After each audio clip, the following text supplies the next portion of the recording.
Hey everyone, it's Fitz with the Daily Delivery. Hope you're doing well. I'm fantastic. This collar isn't working, but I fixed it. We're going to go on with this DD like nothing ever happened. Make sure you're subscribing to this YouTube channel. Helps us out. Thank you very much. On with the DD. And today's Daily Delivery plays off a topic that Ryan Gilbert did a really wonderful job earlier in the week, delving into in depth for our subscribers at GoPowercat.com. And he wondered who needs to be the third guy. Most good basketball teams have three players that they can really lean on in times of trouble, and obviously Kansas State has two extremely talented players that probably should be all Big 12 first team for the Wildcats, and that is, of course, Keontae Johnson and Marquise Noel. That's obvious. But out of the other six players, who needs to step forward and have consistent performances throughout the rest of the season and into the NCAA tournament if the Wildcats want to maximize their ability to beat teams and go deep in the tournament? And you see the three possible candidates out of the six guys left.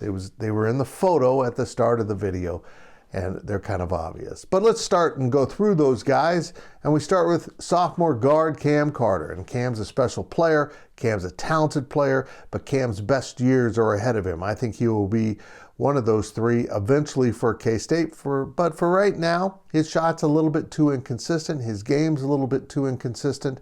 And he really hasn't shown quite the explosive nature some other guys have on this team.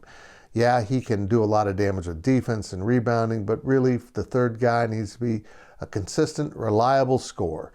And Cam has his moments, but he's not enough oomph to get him that nod as the third guy. If you asked me earlier in the year, it would have been Naquan Tomlin. I think Naquan's going to be a superstar at some point in his career. I think he's that good. He just hasn't played much basketball. And you can see holes in his game that he needs to sew up during the off season, and if he does a good job with that, he's going to be really good as a senior next year at K-State. He can finish around the rim, but he needs to be stronger. He can certainly dunk the ball with great force and fire everyone up, but is that enough? Is his shot consistent enough to make him the third guy? For me, the answer, without a doubt, is Desi Life. He's a fifth-year senior. He's a veteran. He's been around basketball a long time, and this is it for Desi. He's done with college basketball after this, and he needs to really lock in and make the most of it. Desi can score at a high rate. He's improved his outside shot. It was pretty dreadful to start the year. Now it's consistent.